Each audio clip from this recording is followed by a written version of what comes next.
My name is Ruby Bridges and I was born in Mississippi on September the 8th, 1954. My family moved to New Orleans due to work commitments in 1958 when I was 4. My first school that I attended was called Johnson Lockett Elementary School. This school was segregated and so all the children were black as well as the teachers. I knew nothing different. In the spring I had to take a test. Not sure what it was, but I later learned that it was to find out who was good enough to go to William Frantz Public School, which was an all-white school which was to be integrated. I was also going to be the first black child to go to one of the first integrated schools in New Orleans, and I was going alone. On Monday the 14th of November, I remember getting ready with my mother and putting on my clothes, which were black shoes, a white dress and a white bow in my hair.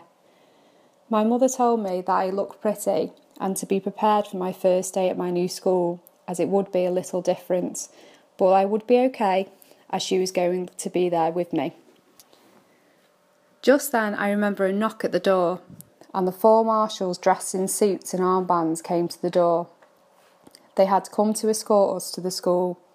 I remember thinking this was strange, but my mother would be with me, so it would be okay.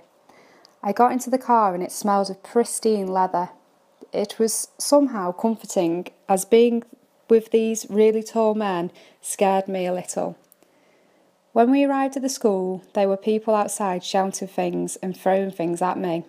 I didn't look around as I was overcome by the size of my new school.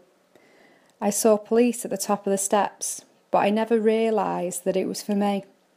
People in the crowd started chanting, but I couldn't make out what they were saying. I remember I stepped into my new school and it smelled of new books. It smelled lovely. As I walked in, a child looked at me while his mum pulled him away. She dragged him down the steps. I wondered if this was because of me, but I didn't think I was that important. We sat there all day by the principal's office. 1, 2, 3 o'clock. And then the 4 marshals came again to get us.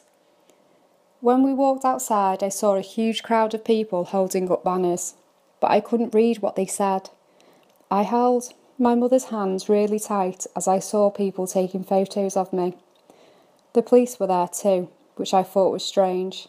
I kept looking at the marshal in front of me, and then the car door. I was scared now, as I realised why the people in the crowd were there. It was because of me. I was the only black American girl at the school, and they were not happy about it.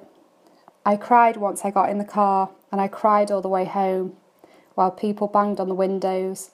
That lovely smell of pristine leather was not comforting to me anymore.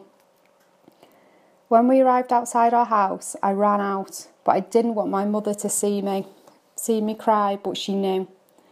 She told me how proud she was and that tomorrow it would be better. I just really hoped it would be.